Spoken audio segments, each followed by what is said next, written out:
मैं इतना ही कहूंगी कि नव भवन में नव संकल्प के साथ गणेश उत्सव के शुभ अवसर पर प्रधानमंत्री मोदी जी का विशेष आभार और अभिनंदन। वर्षों से महिलाओं के इस राजनीतिक संघर्ष को अपना संकल्प बनाकर वो सिद्धि तक ले जाने वाले हैं। आज नारी शक्ति वंदन बिल जो लोकसभा में इंट्रोड्यूस हुआ वो हमारी महिला शक्ति, नेतृत्व शक्ति बने हमारे राष्ट्र की, उसको परिभाषित करेगा। प्रधानमंत्री मोदी जी ने विमेन लेड डेवलपमेंट का जय घोष किया था भारत में, और इस जय घोष को पूरे विश्व ने G20 की भारत की प्रेसिडेंसी में स्वीकारा, और विमेन लेड डेवलपमेंट की संवैधानिक नींव आज प्रधानमंत्री मोदी ने डाली है। आज इतना महत्वपूर्ण दिन है, इसके बावजूद भी विपक्ष ये कह रही है कि ये सब चुनावी दावपेच है, इसमें डिलिमिटेशन की भी बात है। तो अगर विपक्ष को ये लगता है कि चुनावी दावपेच है तो चिट्ठी क्यों लिख रहे थे? तो क्या विपक्ष भी चुनावी नौटंकी कर रहा था? और विपक्ष के लिए ये चुनावी नौटंकी ही है, क्योंकि विपक्ष ने और विशेषतः कांग्रेस ने सत्ता में रहने के बावजूद कभी भी महिला को आरक्षण नहीं दिया, जबकि बार बार इसकी मांग उठती रही और कांग्रेस के पास पूरा बहुमत था लोकसभा में। ये भी सत्य है कि भारतीय जनता पार्टी ने अपनी पार्टी में पहला राजनीतिक दल बना जिसने अपनी पार्टी में महिलाओं को आरक्षण दिया, और हास्यास्पद है कि सोनिया जी एक महिला अध्यक्षा होने के नाते अपनी पार्टी में ये सम्मान अपनी पार्टी की महिला कार्यकर्ताओं को न दे पाए। गांधी खानदान को सिर्फ अपने परिवार की महिलाओं को सशक्त करने में रुचि है। राष्ट्र के गरीब तक के मध्यम वर्गीय परिवार या आदिवासी या दलित समाज की महिलाओं को सशक्त करने में उनकी रुचि नहीं है। आज ये दुख का विषय है कि श्रीमती सोनिया गांधी जानबूझकर सदन से गायब रहीं। ये दुख का विषय है कि उनके सुपुत्र भी जब इस बिल पर चर्चा शुरू हो रही थी, इंट्रोडक्शन हो रहा था, तब पीठ दिखाकर चले गए। और भी खेदजनक है कि जब हमारे लोकसभा के अध्यक्ष ओम बिरला जी ने, स्पीकर ने ये घोषणा की कि क्या महिला आरक्षण मतलब कि नारी शक्ति वंदन बिल का सभी राजनीतिक दल समर्थन करते या नहीं, ऐसे में भाजपा और एनडीए के सभी साथियों ने अपना समर्थन दिया, कांग्रेस पार्टी ने समर्थन बिल के इंट्रोडक्शन में नहीं दिया। तो ये दोगलापन क्यों सोनिया जी? देखिए, ऐतिहासिक दिन है और ये नरेंद्र मोदी को इसका श्रेय जाता है। इतने रिकॉर्ड समय में नया भवन बनकर तैयार हुआ, उसका उद्घाटन हो गया, आज पहला सत्र यहाँ पर संपन्न हो रहा है, और इस ऐतिहासिक अवसर पर महिलाओं को 33% का आरक्षण देने वाला बिल पेश किया गया है। तो ये एक युगांतरकारी कदम है कि इस देश की महिलाएं वर्षों से इंतजार कर रही थी, और जो काम देश का कोई प्रधानमंत्री नहीं कर पाया वो काम नरेंद्र मोदी करने जा रहे हैं। अब मैं सभी दलों से अपील करूंगा, सभी क्षेत्रीय दलों से अपील करूंगा, और राजद जदयू से लेकर जो समाजवादी पार्टी जिन्होंने एक समय में इस तरह के बिल का विरोध किया था, कॉपी फाड़ने का काम किया था, वो लोग भी इस बिल के समर्थन में आगे आए और सर्वसम्मति से इस बिल को पारित करने का काम करें। सबसे पहले देश की तमाम महिलाओं को बधाई देता हूं। लंबे समय से हम लोग इसकी उम्मीद लगाकर रखे हुए थे कि महिलाओं का अधिकार कब इस संसद में पारित होगा। लंबा समय लगा, पर यह विश्वास भी हमारे आज के प्रधानमंत्री पर ही था। जितनी बार सदन के पटल में मैंने पार्टी की तरफ से अपनी बातों को रखा, जब मेरे नेता आदरणीय रामविलास पासवान जी भी जीवित थे, हर बार हम लोगों ने विमेन रिजर्वेशन बिल का हम लोगों ने जिक्र किया। और मुझे खुशी है कि आज एक सशक्त रूप में, नारी शक्ति वंदना के रूप में इस बिल को प्रस्तुत किया गया है।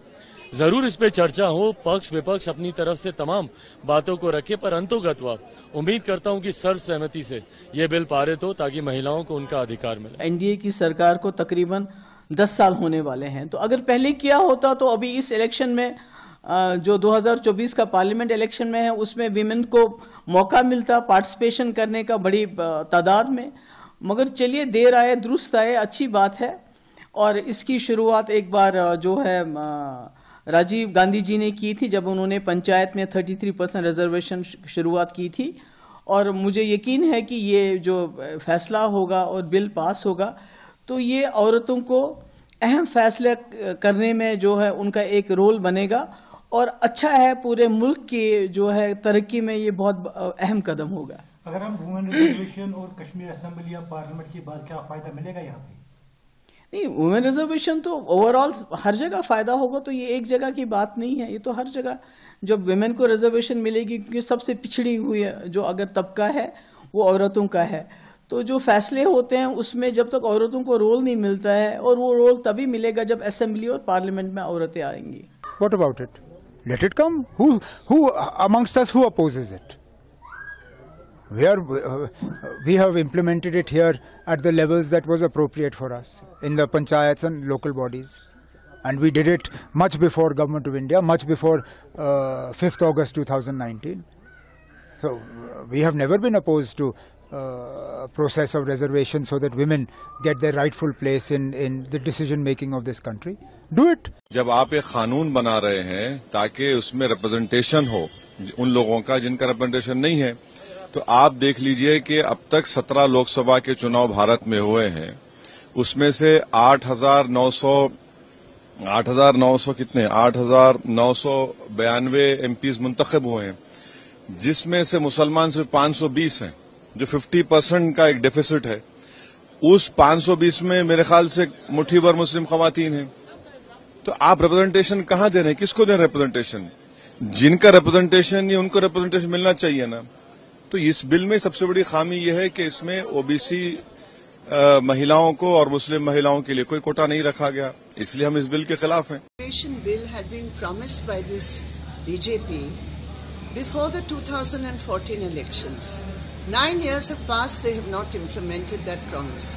Now in the fag end of their second term, they have brought this bill. And what is this bill? It just ensures that in fact women are going to be deprived till the next census, till the next delimitation exercise. In other words, in the 2024 elections and in the constitution of the 18th Lok Sabha, we will not have 1/3 women in parliament. We will not have 1/3 women in many of the state assemblies, because this delayed action by the Modi government has resulted once again in ensuring inequality for women for the next so many years. देखिए, ये 30 साल का संघर्ष रहा है. हमारे संविधान ने वादा किया था इक्वालिटी का, पर इक्वालिटी महिलाओं के लिए नहीं दिखाई दी. आज बाबा साहेब अम्बेडकर जी ने वो कर दिखाया था हमारे संविधान में, जो बहुत सारे डेवलप नेशंस में, अमेरिका ने लड़ाई लड़ी है, महिलाओं ने लड़ाई लड़ी है, यूरोप की महिलाओं ने लड़ाई लड़ी है. हमें ये अधिकार मिले थे, पर उस अधिकारों से वंचित किया गया, इसलिए ये बिल आना जरूरी था. राजीव गांधी जी के पास पूर्ण बहुमत सरकार थी, उन्होंने सबसे बड़ा कदम उठाया था 33% रिजर्वेशन लोकल गवर्नमेंट्स में देने का. ये रिजर्वेशन 9.5 साल पहले भी, क्योंकि भारतीय जनता पार्टी के मैनिफेस्टो में था, पूर्ण बहुमत सरकार थी, बहुत सारी पार्टियों ने उनको वो वादा याद दिलाया. 9.5 साल बाद आ रहा है, भले ही लेट आया है. उम्मीद करती हूँ इमीडिएटली लागू होगा. पर बिल में ये लिखा गया है कि डीलिमिटेशन का एक्सरसाइज होगा, इमीडिएटली लागू नहीं होगा. जब वो डीलिमिटेशन एक्सरसाइज होता है तभी ये रिजर्वेशन लागू होगा. दैट मीन्स टिल 2029 ये रिजर्वेशन लागू नहीं हो सकता है. तो आपने दरवाजे तो खोल दिए हैं, पर दरवाजों में अभी भी नो एंट्री है महिलाओं के लिए. I am happy, it is tabled. It is in Lok Sabha already. I believe the BSc today will give some time for discussion for tomorrow's session. And after the discussion, we are really hoping that it will pass in Lok Sabha tomorrow itself and go to Rajya Sabha as soon as possible and then get passed in this session itself. So whatever I was expressing yesterday, that worry has come true, because before introducing it in the Rajya Sabha, consensus of various parties, stretching out a hand of friendship to various parties by the ruling government is essential, and I hope government will come forward to do that, and the floor management hopefully will go uninterruptedly, and hopefully it will get passed. We are just fingers crossed, but very, very happy it is introduced, because today there are 82 women MPs, I believe, all of them put together, or more actually, 74 plus. If we include Rajya Sabha, it is around 102, but only in Lok Sabha, once the bill is passed, 181 MPs, women MPs will come in. So it will add new energy to the Lok Sabha, new energy to the nation, and new energy to be progressing, become a progressing nation. So I'm very, very happy. Hopefully all of that will go peacefully and uninterruptedly. See, naturally, first of all, I congratulate Honorable Prime Minister and his cabinet for taking up such a revolutionary decision, which will have far more better ways to build new India or a new Bharat, whatever is envisaged, the Amrit Kal.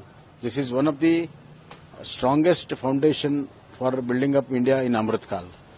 It's a revolutionary decision. I congratulate him. Secondly, as far as credit is concerned, whenever some revolution things happen, people try to take credit. Success has many fathers, failure is orphan. See, all these people who are trying to create credit, they were in power for 10 years. Why they didn't do it? Why they didn't do it? And as far as Congress is concerned, last two manifestos, they are not even bothered to mention it. So this is just a political gimmick this Congress wanted to show, because even though it was passed in Rajya Sabha, Lok Sabha they didn't do it.